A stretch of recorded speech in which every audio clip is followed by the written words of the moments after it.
and gentlemen, please put your hands together for the winner of the 18th Sailor Today Seashore Awards 2019, for exemplary CSR activities by a shipping company.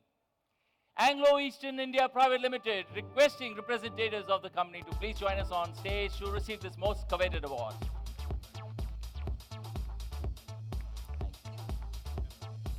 Hello again, sir. Welcome. Please. Congratulations. Please come for a picture.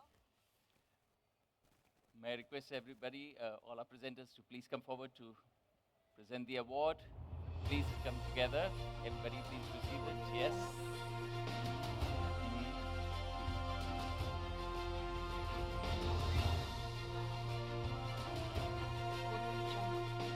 Congratulations, sir.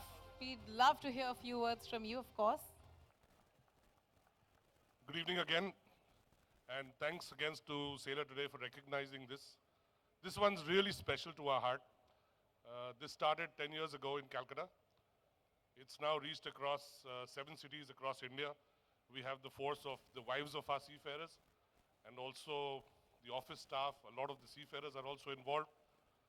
And we've just managed to make this little oasis for the little less unfortunate people, considering that God's been kind to us. But this evening, I'd like to throw open one challenge to everybody. And I would like to see many more companies come up and take this award. We are really fortunate. Let's try and make the oasis bigger. Let's try and do something, give something back to society. Thank you so much. Have a great evening. Thank you Thank so you much, so much, sir. Thank you, and enjoy the rest of the evening, Please sir. enjoy the evening. Thank you, sir.